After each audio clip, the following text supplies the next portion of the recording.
Having a child has opened my eyes and allowed me to see my environment through a different lens. A specific example of this is when I look back at my travel experience pre and post baby. Before my son, I was like a free bird traveling from one city to another with minimal planning before each trip. Post baby, everything had to be planned, especially air travel.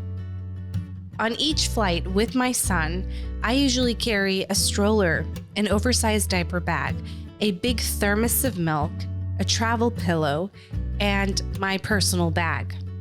And not to mention that I have to carry my son with all of these items. Traveling with a young child has allowed me to board commercial flights early alongside people with any disability or folks who just need a little extra time during the boarding process. Unfortunately, it wasn't until I qualified for early boarding that I ever considered people who traveled with a disability. According to the CDC, 12.1% of adults in the United States have some form of disability with mobility. In addition, the CDC has identified 61 million adults in the U.S. who live with a disability in hearing, vision, cognitive, mobility, self-care, or independent living.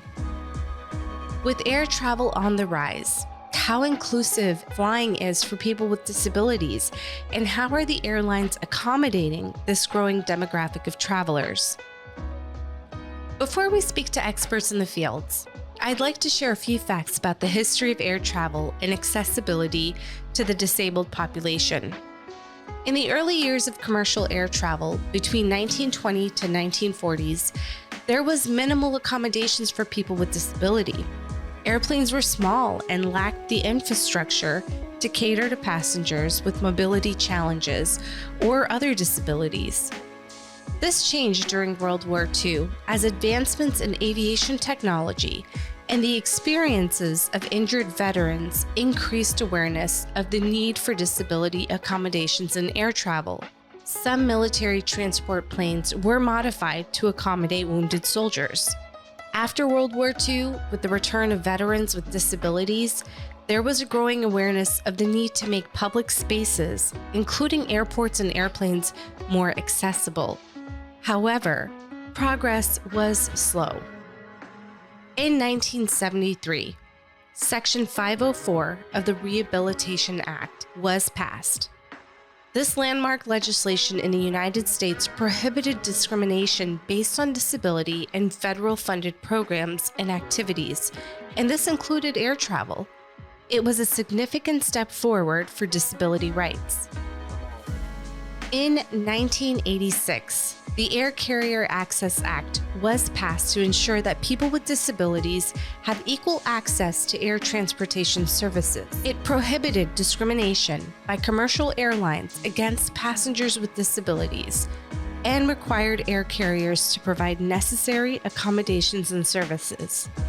Technological advancements and regulatory changes led to the development of wheelchair-accessible aircraft. Some airlines started to include aircraft with wider aisles and movable armrests to accommodate passengers who use wheelchairs.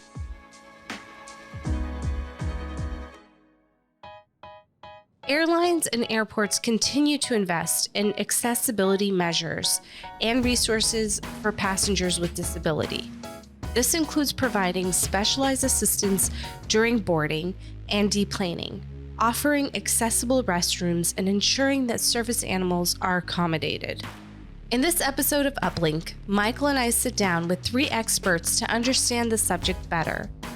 Our guests include Carrie Renaud, the CEO of WHILL North America, Kurt Bryant, Operations Manager at Savannah Hilton Head International Airport, and Kirk Goodlett, Senior Director at InterVistas.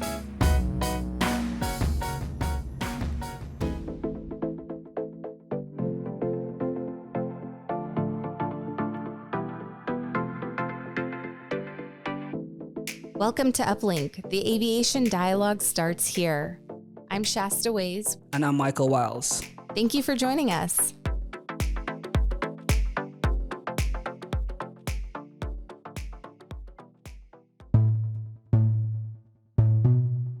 To better understand the technology that helped passengers become more mobile, we spoke with Carrie Renault, the CEO of WHILL North America.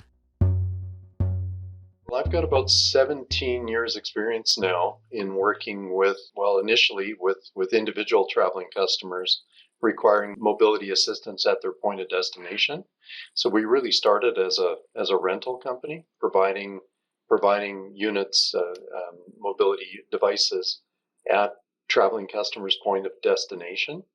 And then from there, we really expanded relatively quickly, actually, into large-scale venues throughout, principally in the United States, at most of the locations you would expect where the big venues exist, whether that be Orlando, Las Vegas, etc.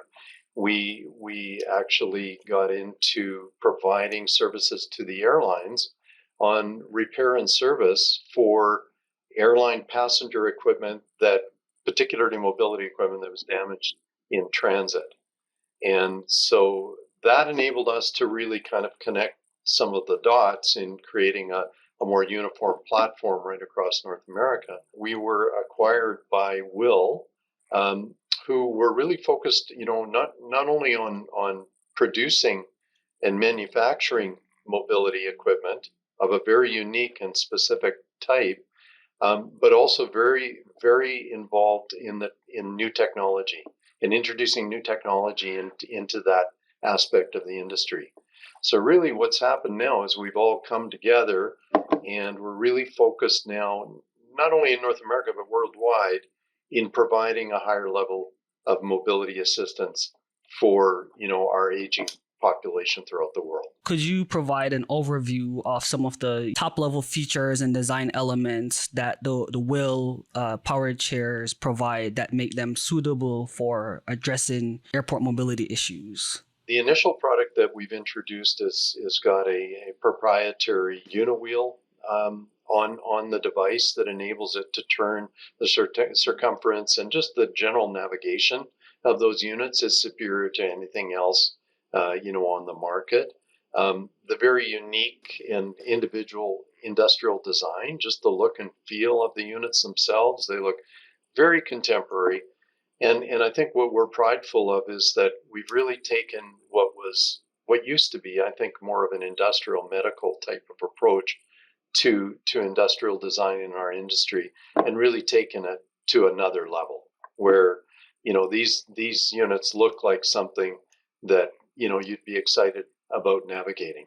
More specific, though, and more recent to the airport environment is the introduction of robotics and the ability to introduce autonomous, and these are our products, autonomous units in the airport that will allow passengers that require mobility transportation from one particular area in the airport to another on a dedicated route, and then enable that passenger then to get out at, say we'll use the gate as an example, where they've pre-programmed these units and they've taken them to their designated gate. Then the units on their own turn around and return to their original point of origin. So the advantage here is that you create individual autonomy for that passenger, where they can move to a designation on their own without having to rely on another individual to get them there. It's quite incredible that there are these autonomous wheelchairs. It really makes the passenger feel empowered and more independent, which is really big for a person who's navigating around the airports. Can you share with us how receptive airports or airlines have been to this new technology, and how soon can we see this just spread across the United States? Well, certainly lots of challenges. I mean, as you guys can appreciate, anytime you're introducing new technology, it's going to be challenging from an educational standpoint, and creating a real comfort level. Especially the idea of moving from what I would call more of a controlled circumstance, where somebody that is within your employ is pushing that passenger throughout the airport. Now moving to a situation where you're empowering that passenger, and they have the ability effectively, if they use our manual devices to circumvent the airport on their own behalf, or in the case of the autonomous, move with electric vehicles, move throughout the airport. So, I think we're super excited about the level of interest that's already been created. We have the first commercial application in Winnipeg. We introduced and it's been up and running very successfully with 4 particular units for some time now. We have lots of inquiries from more major U.S. airports now at this point. They're certainly looking at the Winnipeg example, and also this has been up and running in Japan in Haneda and Narita airports for some time now, and at a much broader scale. In Haneda, I think we have 24 or 25 units up and running there, and having seen it personally, seen the program in action, it looks like something that's always been there. It's being utilized, regularly. It looks like it's really part of the airport infrastructure rather than something that's, more appropriately, a proof of concept or in a trial phase. We constantly allude to the fact that we've done this very successfully in most of the U.S. major convention centers for a number of years now with no issues. And I visualize the day when the same thing will be happening in airport. Kerry, are there any success stories or testimonials that you've heard from passengers or users that you may be able to share? Yes, sure. Well, I do know that we've been able to conduct a survey of 120 people who departed from Winnipeg Airport, and we actually received user feedback, and the results were overwhelmingly positive. 97% of the user ratings are service as excellent or very good. Additionally, 99% of the users expressed their willingness to use our autonomous service again. So there's a comfort level, obviously, that was established there. Many travelers who've undergone kneecap replacement surgery use a cane. They've really spoken to the ability that this autonomous service can provide for them. A lot of people don't realize how far the departure gate can be from the check-in counter and forget to ask for wheelchair assistance. We had one 70-year-old traveler even commented on the great service after almost missing their flight due to waiting for wheelchair assistance. We're finding the feedback is gone beyond just, wow, what is that? Oh my God, why is that unit, operating with no one assisting it in the airport, to actually, hey, this is a terrific service, and passengers have shown a comfort level in being able to utilize it. I can almost even see this being such a great tool at the large aviation conferences where it's just massive halls. Are there any plans to just expand in different sectors other than the ones you talked about earlier? We're looking to introduce it into hospitals as well. There's a very practical use case in those examples. For convention centers and the like, and large scale, entertainment facilities, we're in those already, and I would equate that more to what we call our manual drive service. Specific to the autonomous development, I think where you'll see us really expand is initially certainly in airports, but we also have some very significant interest and have actually gone to proof of concepts in a number of hospital venues as well. When I gave birth to my son, I had a C-section, and I had this feeling of just wanting to get out of the room and just get some fresh air, a new perspective. But because the nurses were so short-staffed, it took a while for them to come. So I was definitely mobile, but I couldn't walk long distances. And so I could see how this would have been such a great solution to have had. Sometimes when we think of mobility assistance, we think about those that require mobility assistance, on a 24/7 basis, whereas we have other individuals who are really just looking to, they don't have the capability of walking an extended distance. They may be partially mobility challenged, and as a result, these kinds of options, transportation options, really, can be made available to make that experience that much more practical. The other upside to this, really, and this is part of our pitch, if you would, to the airline industry is, the more we can make, air travel more seamless and opportunistic for individuals, the more people will travel. We're really trying to connect the dots for that individual traveling passenger right from the point they leave home right through to their destination. In terms of these wheelchairs, what type of support or training is provided to users, when they get to the airport? How are they able to get up and going as quickly as possible? We're in discussions with airport authorities, we're in discussions with airlines, and we're in discussions with PRM companies directly, all of which can ultimately benefit from this program. So we have the capability of having the program literally up and running overnight. I mean, we have that capability. And if necessary, we certainly have our own trained personnel on the customer service side, a team of personnel that go in to the airport in advance of and set the program up, whether that includes, mapping the facility or everything that goes into getting the program ready.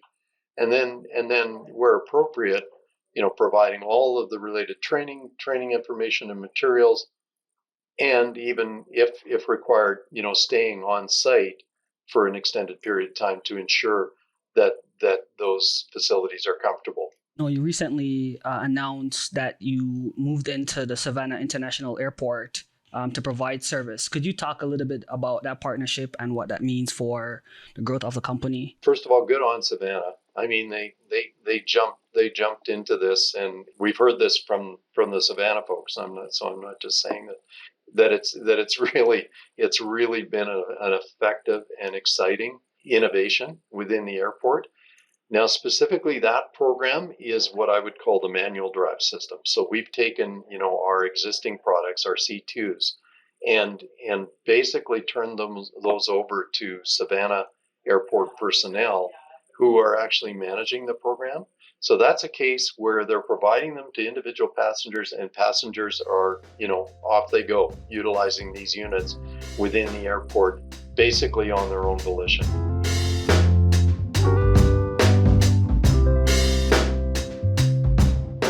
To better understand how airports are thinking about this, we spoke to Kurt Bryant, Operations Manager at the Savannah Hilton Head International Airport.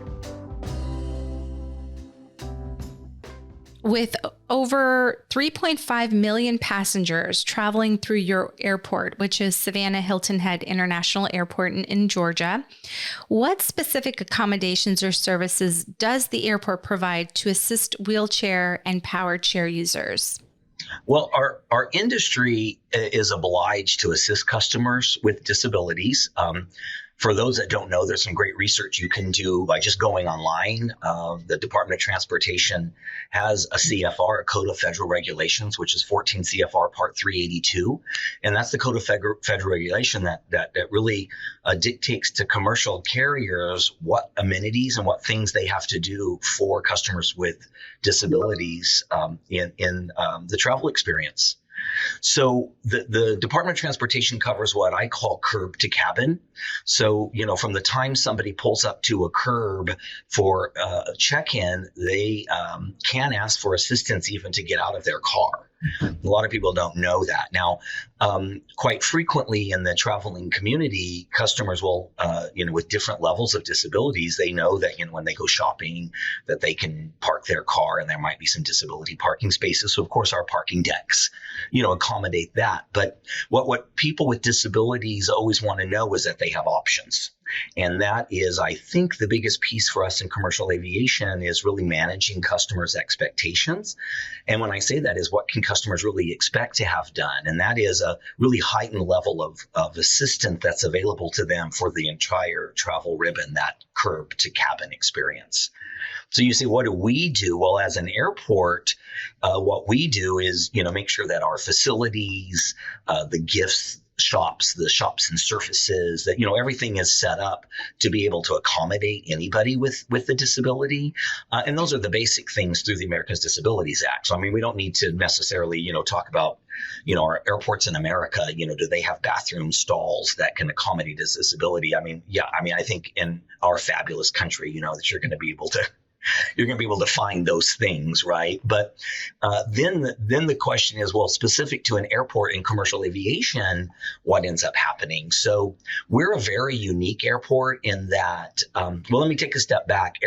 Airlines historically subcontract with subcontractors to get the 14 CFR Part 382 needs done. So when you're at the airport and you see the wheelchairs being pushed around, those are historically subcontractors of the airline.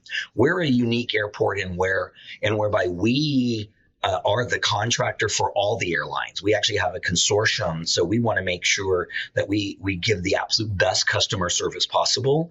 So if we have a bunch of airlines, we don't necessarily want to have a whole bunch of different contractors that are going to be doing that job. So for about 10 or 11 years, we have been an airport that it is part of the lease agreement for the airlines when they come to do business here, that we're going to be doing that part of the business for them.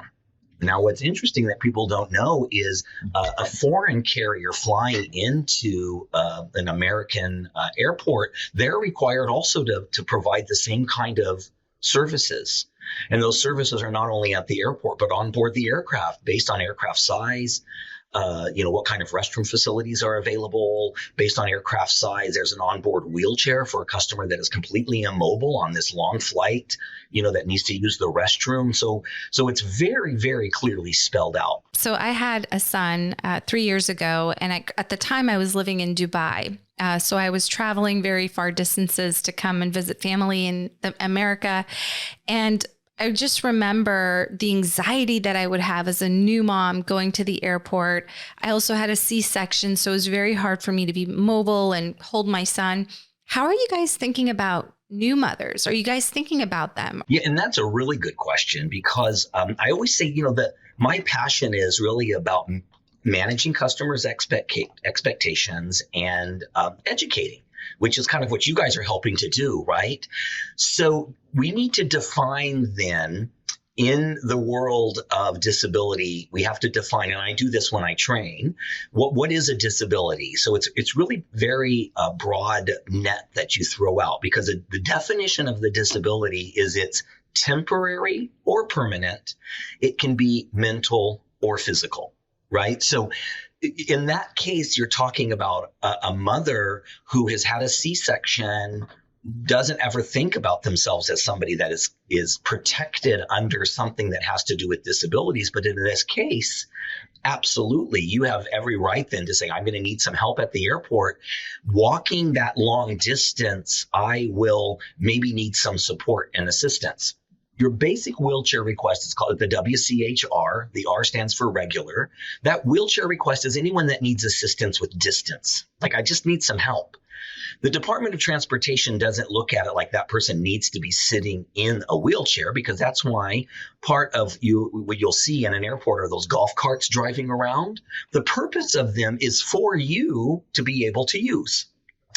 So when I talk about educating the mother, for example, when I'm talking to people, they're like, oh, I didn't know I had a right to sit on that. It's like, yeah, that's why that's there. It's there because you today might be in a situation with the fact that you have your children with you and you just had a C-section, a month ago, and walking this huge dish. That's why it's there. You don't have to ask permission of anybody to get on that cart.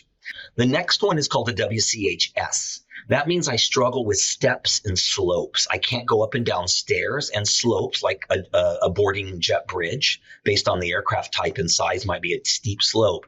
That tells my team we need to meet you at the door of the plane. Then the WCHC is the aisle chair. That code has been in the system for a long time. We don't usually use the C anymore. So I said the R is regular, the S is steps and slopes.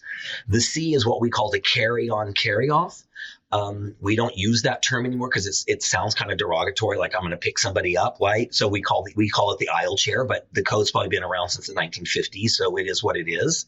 And that's the person that needs assistance all the way to their seat. And then one of the other requests is I'm traveling with my own chair.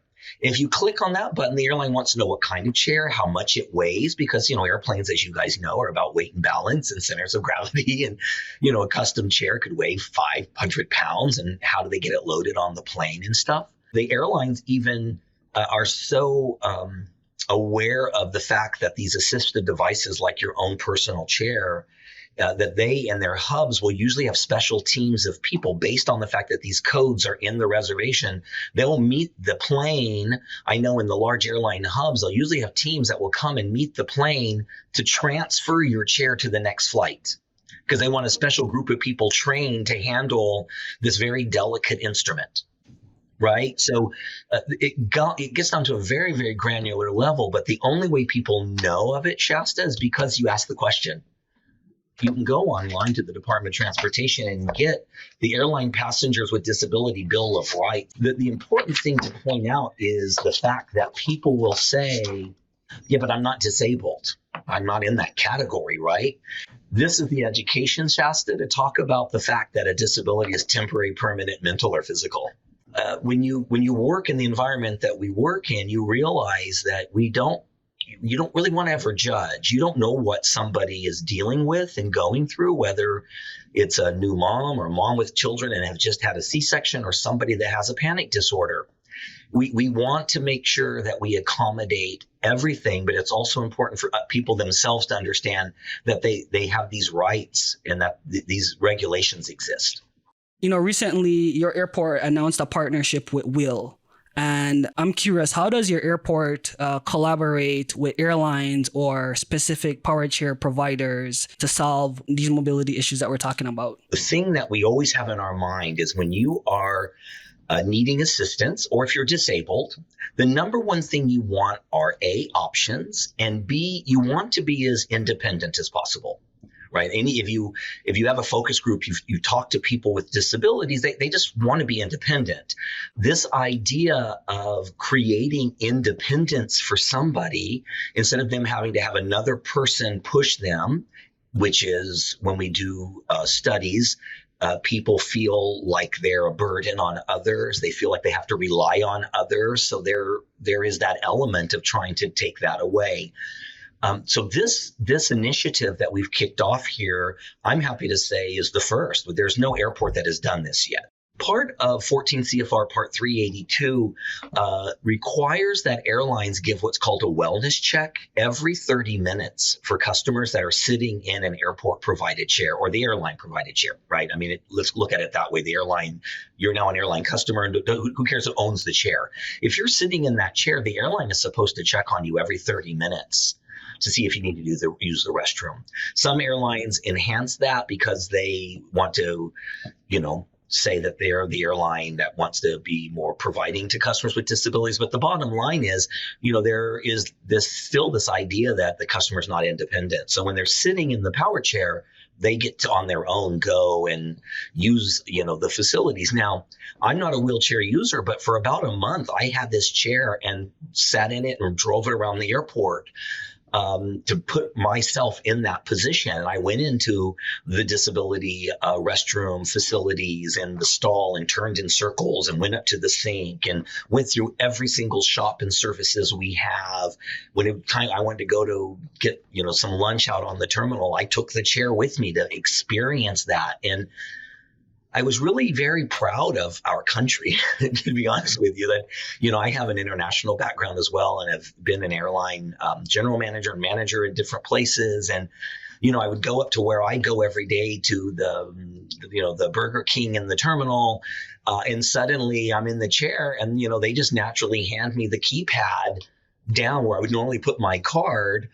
So to answer your question, how do services happen? It just is so organic in our society now, just in general. If you are somebody in that position that you are really able to get services just anywhere. And it's really, in the gift shops, like all the candy and everything is right on this level. So it was really kind of neat to see how that works. How can we empower the public to learn more and to be empowered to utilize these tools? I think it goes back to what you were saying. It's all about education. The population that we have the easiest time with is the population that has the conversion van, paraplegic, I'm in my own chair.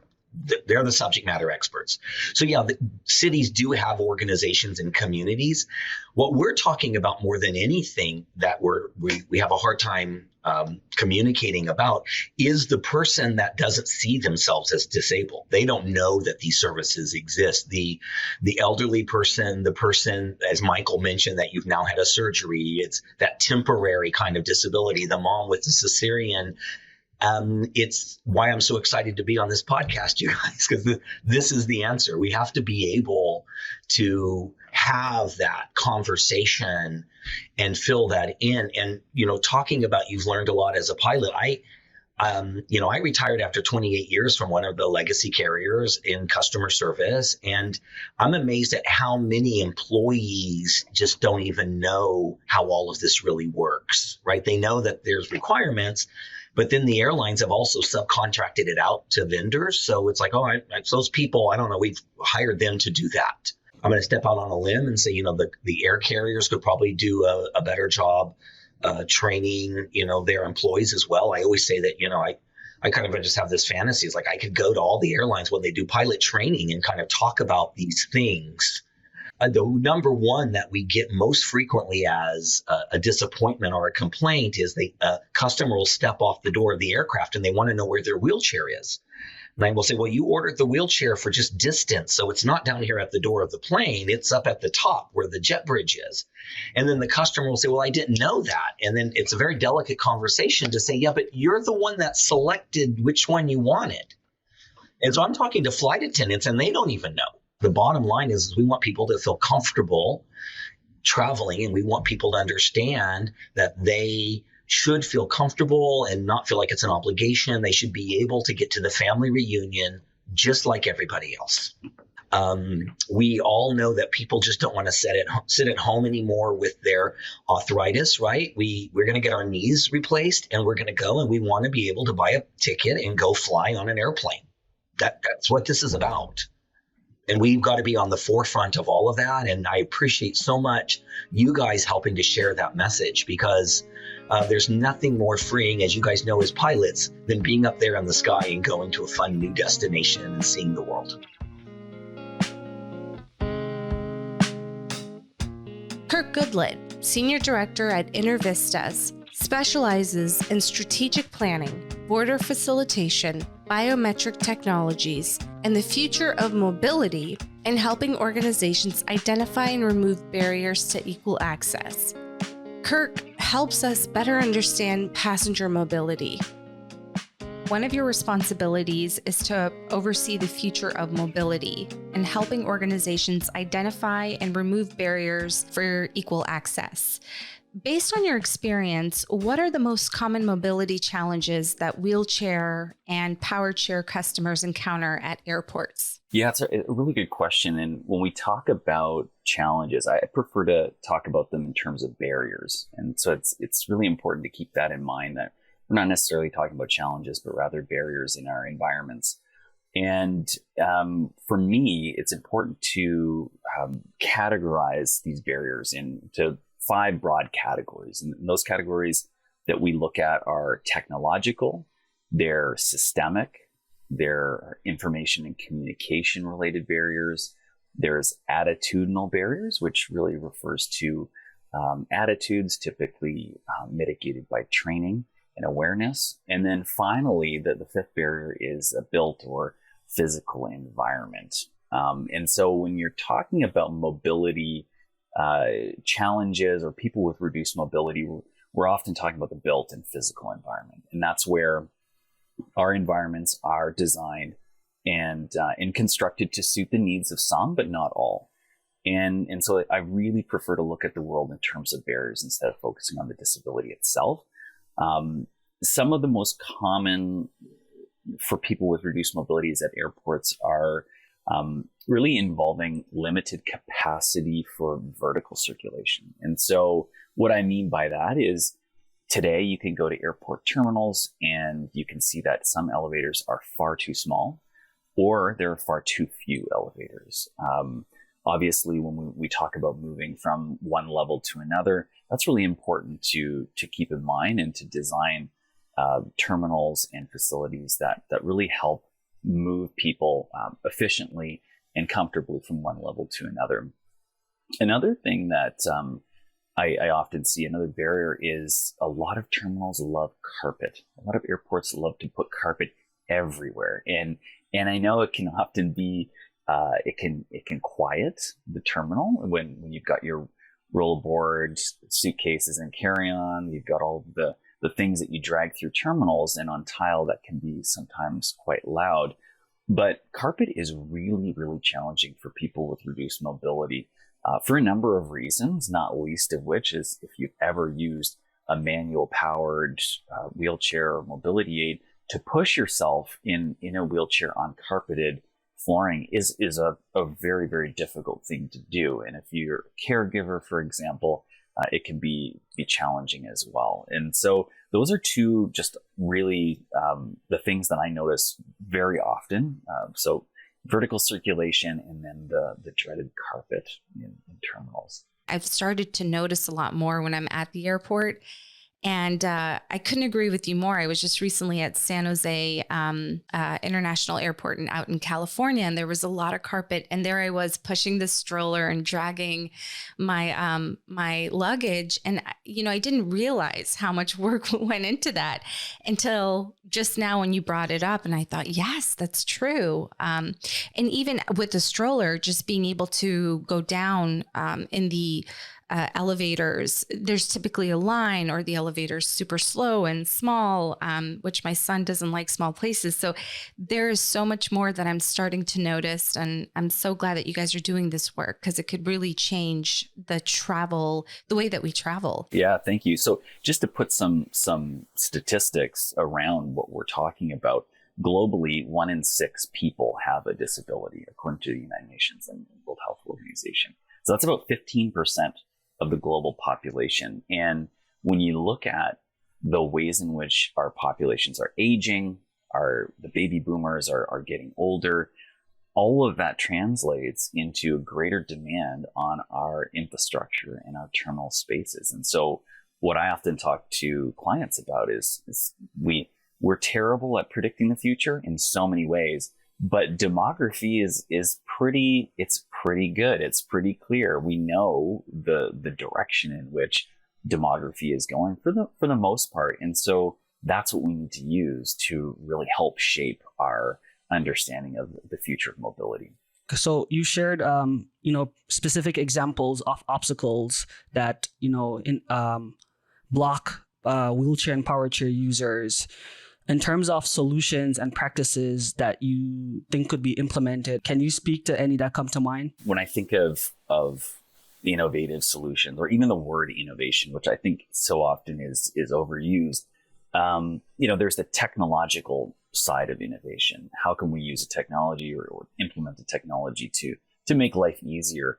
But then there's the more, I'll say, analog way to innovate, which is really about looking at an existing business process or operational procedure. And so there are very easy ways that airports and other stakeholders can just reevaluate their practices and procedures. And it could be something as simple as where to place quote unquote special assistance areas to have people go to.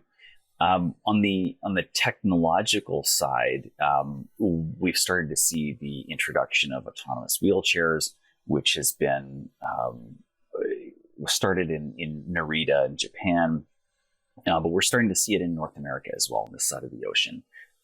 When we will consult with people with disabilities and people with lived experience, caregivers, the same theme comes up time and time again, and that is the importance of independence and dignity for passengers. And what I love about autonomous technologies is that autonomous wheelchairs can provide that independence and that dignity without relying on manual intervention, without relying on staffing levels at a particular airport or with a particular airline.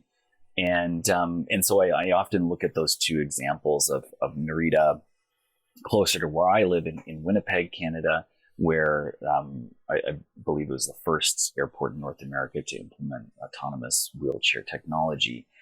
There's so much potential to really reduce barriers, to address barriers by implementing this type of technology. When I think of someone like my my grandma. She's very proud. She's a strong woman. She really loves her independence. And I can just see how disabled she feels when she's at the airport. And it just, it affects her. And so I can see when you talk about just the older general public who's traveling, they want that independence. And I'd love to hear a little bit more about autonomous wheelchairs and what does that implementation process look like? I think that it depends on, I call it the governance model of the airport. And so, for example, in the US, it's slightly different than in Canada, where wheelchair assistance or mobility assistance is in Canada falls within the purview of the airline typically, and at certain places in the passenger journey it falls within the purview of the airport operator. In the US it follows a slightly different model, but nonetheless it's really about what is the cost benefit analysis for an airport. And what I find today is that it's quite disjointed in terms of who does what, who's responsible for what. And what that does in practice is it leads to often inconsistent experiences in terms of how people are treated at an airport. And from curb to gate, you can have handoffs, you can have multiple points of failure in the journey, and ultimately that just impacts the customer experience, which I think nobody wants in the grand scheme of things across the ecosystem. And so that's where the technology really, really comes into play. If you were to be able to offer an autonomous solution from being dropped off at the curb on departures level that takes you all the way through that journey from check-in to TSA to get through the concessions and so on throughout that entire experience without transitioning hands, without being transferred from one provider to another, that transforms the experience. That really does give people a sense of independence and autonomy that simply doesn't exist in the vast majority of places right now. So, Kirk, who would own this process in this case? If you empower the passenger, who is responsible for empowering them with the wheelchair? Would it be the airline? Would it be the airport, or a third-party stakeholder? And that's where I get back to my initial point. In Winnipeg, for example, it's the airport that took the lead to purchase, to engage a vendor, to provide that service.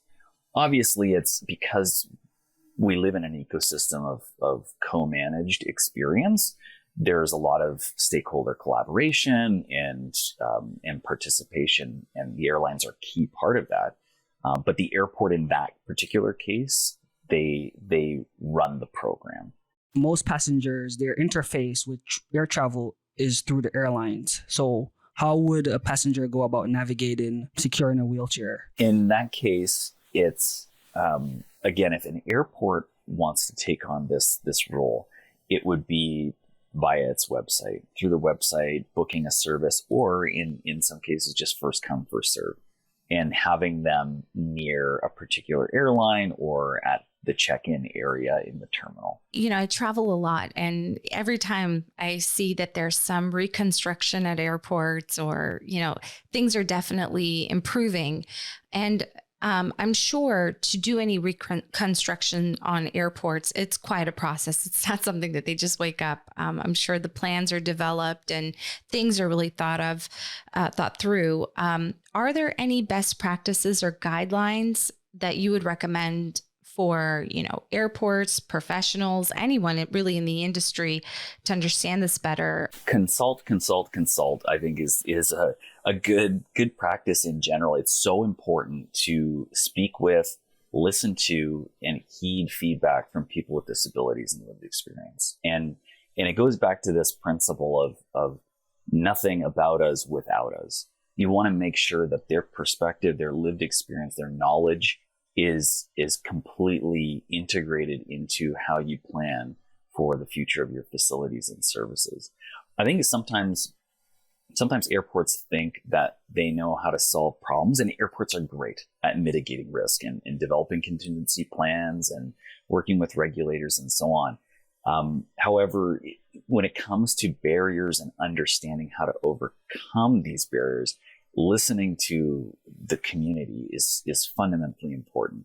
So I think best practices would include establishing a local accessibility advisory committee that includes people with lived experience to ensure that all of your programming, your technologies, all your products really reflect the diversity of the communities that you serve. If you are a public utility, or you want to support the economy that surrounds the airport, it's so important that you really do incorporate the values and the experience of the people that you serve. So I would say, as a starter, an accessibility advisory committee is so important. That's good that you mentioned the accessibility community, because you work in a role with the Global Accessibility Working Group for ACI. So what are some of the key initiatives or projects that working group is focused on to improve the mobility experience? I'm a proud co-lead of a global task force on airport accessibility with a colleague from Cincinnati Airport, CVG. And we're very proud to have contributed to something called the ACI, so Airports Council International Airport Accessibility Enhancement Accreditation, which provides airports some really practical guidance and helps baseline airports globally on how barrier-free they are and the direction in which they should head in the future to become more accessible, more barrier-free, and ultimately provide a better customer experience. A key part of the accreditation focuses on the built environment. And so how to identify, remove, and prevent barriers to equal participation at airports and in facilities.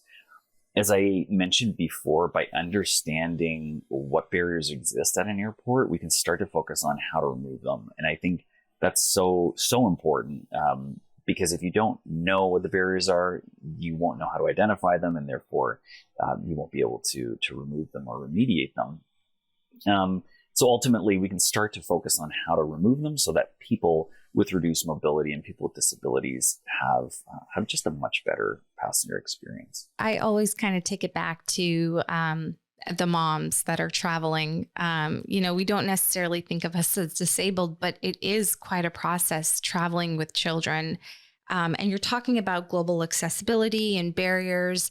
I'd love to hear, is the industry thinking about moms or even people who have language barriers who might not feel comfortable navigating around an airport? Are these demographics of people being considered? Yes. Yeah. And so one of the things that I typically go back to is it's a very clear distinction in my mind where we don't really focus on the disability itself or the condition itself. We focus on the environment because it's really the environment that presents barriers to living a fulfilling life, equal participation, whatever the case might be. It's really about the environment. And so barrier focus is very critical. And on the design side, so when we think about the future of programming and services, we like to incorporate universal design principles. And so universal design principles are very utilitarian in a way. It's the greatest good for the greatest number of people, essentially. And so we focus on the idea of flexibility in use. That use is simple and intuitive. That information is perceptible, and tolerance for error is low. So those are some of the universal design principles. And so to get back to your point is that if you design with universal design principles in mind, it would be the same type of experience for someone who uses a wheelchair as it would be for a mom or a dad pushing a stroller, right? And that's the whole idea of sloped ramps. So sloped ramps are great for everyone. And why not make it great for everyone instead of just some? So we know that the aviation industry is one of the most highly regulated industries. And last year, the U.S. Department of Transportation celebrated the 36th anniversary of the Air Carrier Access Act. Kirk, what role do policy and regulation play in driving improvement in accessibility for wheelchair and power chair users at airports? Are there any regulations that come to mind? This is a common question that I've heard before, and I think policy and regulation are important as a very baseline or a bare minimum requirement. We typically say that we want to situate our work within a human rights framework. So we often look to high-level commitments to accessibility to provide some of those guiding principles, one of which is the United Nations Convention on the Rights of Persons with Disabilities. And what's important is to note that while there are plenty of international standards and recommended practices, or called SARPs, in the aviation world, many member states, so countries that are independent, they're sovereign states, and they're part of ICAO, the International Civil Aviation Organization, which is a UN specialized agency.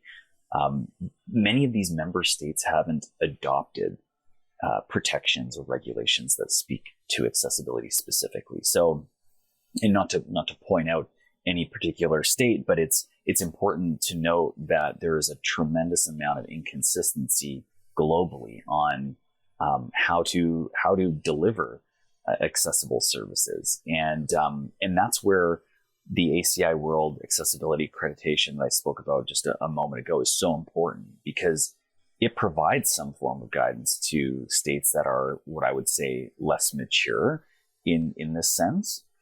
In Canada, as well as in the US, we're very lucky. We have a fairly robust set of regulations with the DOT, and in the Canadian version, it's the Canadian Transportation Agency, or CTA. But policy and regulations are only so effective as enforcement and oversight goes. So if the oversight and enforcement aren't there, that means they're great in theory, but sometimes much less effective in practice. And so what I find is airports, and in the aviation sector specifically, are really pushing the envelope and really looking at these types of services like autonomous wheelchairs and other technologies to improve the experience for people with disabilities. So that has nothing to do with regulations, yet you see these people really at airports pushing the envelope and really trying to improve. And I love that. And so sure, policy and regulations play an important role, but it's the bare minimum, essentially. How do you think the future of airport accessibility will evolve? Is this going to be a slow process? Do you think there might be a pivotal point that's going to accelerate this? I'd just love to hear what you think, how this is all going to unfold. It's interesting because I was on a panel recently in Seattle for ACI North America's one of their events a couple months ago. And the panel was about airports in 2050, the year 2050. And what I found amazing when I started to think about 2050 was that 2050 is as far in the future as 1996 was in the past. And so that's not actually, when you put it in those terms, 2050 isn't so far away. I still remember what 1996 was like.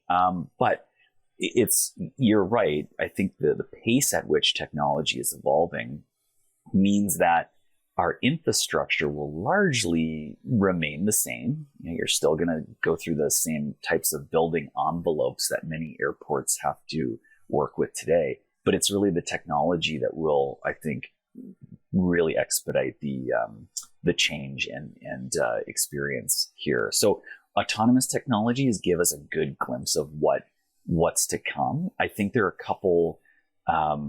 If we look at technologies, autonomous technologies, and we couple that with things like voice assistance or AR and VR, and the powerful networks at airports like 5G networks with lower latency, we can really start to provide an independent experience where people who experience barriers can have that freedom to traverse airports and enjoy the services and concessions that many airports offer. So I think when we look at AR, VR, voice assistance, the power of AI, ChatGPT, everyone is talking about, I do think that we harness that properly, it can really transform the experience. One of the things I'll point out is that it's so important to look at the airport journey as not just falling from curb to gate, but really at home, far in advance. One of the things that I've heard when we speak with people with disabilities and lived experience and caregivers is that very often they want pre-planning tools. They want pre-planning tools far in advance to really understand exactly what the environment might look like, what to experience, what to expect. And so when you look at the power of something like, AR, VR, if you're able to access an airport via computer or via smartphone at home and plan your journey, you can tell where the closest washroom is from door 3. And so I think there are tons of opportunities where these emerging trends and technologies will meet and help deliver a better passenger experience.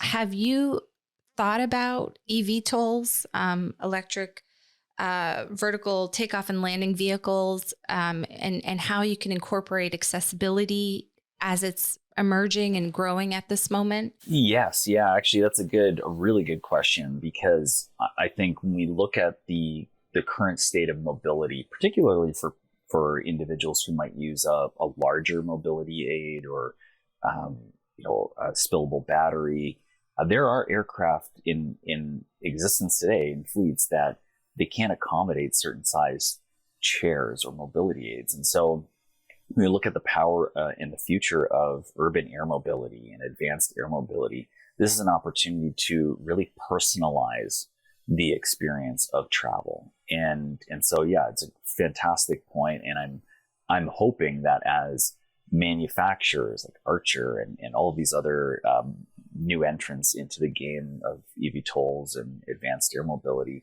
they really do consider universal design principles, and they understand some of the barriers that people with disabilities face when it comes to air transportation. It's a very exciting future, and there's some incredible opportunities on the horizon. I'm just curious, why is this work so important to you? Why are you involved in this sector?